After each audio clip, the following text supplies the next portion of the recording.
आप सभी का स्वागत करते हैं भोजपुरी एंटरटेनमेंट के यूट्यूब चैनल पर। आ गए एक बार फिर बहुत ही बवाल और बहुत ही धमाकेदार गाने का भी अपडेट लेकर।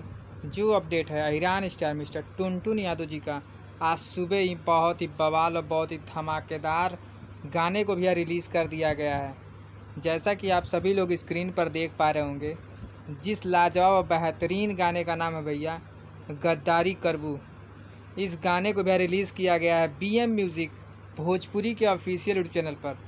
तो भैया अहिरान स्टार टुनटुन यादव जी के जितने भी फैंस हैं, जिन्होंने इस बेहतरीन और लाजवाब रंगदारी सॉन्ग के भैया नहीं सुना है, तो उस गाने को जाकर सुने। BM म्यूज़िक भोजपुरी के ऑफिशियल यूट्यूब चैनल पर इस बेहतरीन और लाजवाब गाने को रिलीज़ कर दिया गया है।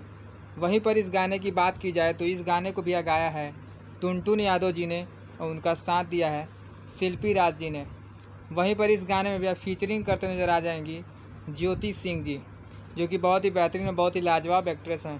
तो अभी तक जो भाई इस बेहतरीन और लाजवाब गाने को नहीं सुना है, तो जाएं BM म्यूज़िक भोजपुरी के ऑफिशियल यूट्यूब चैनल पर जाकर अहिरान स्टार टुनटुन यादव जी के इस गाने को ढेर सारा प्यार से आशीर्वाद दें। गाना बहुत ही बेहतरीन और बहुत ही लाजवाब बनाया गया है। तो भैया ऐसे ही भोजपुरी से जुड़ी हुई ताज़ा खबरों को पाने के लिए भोजपुरी एंटरटेनमेंट चैनल को सब्सक्राइब करना बिल्कुल ना भूलें और बेल आइकन को ज़रूर दबाएं, ताकि हमारे चैनल पर जो भी वीडियो अपलोड हो उसका नोटिफिकेशन सबसे पहले आप तक पहुंचे। तो फिर मिलेंगे हम ऐसे ही बवाल और धमाकेदार अपडेट को लेकर। तब तक जय हिंद, जय भोजपुरी।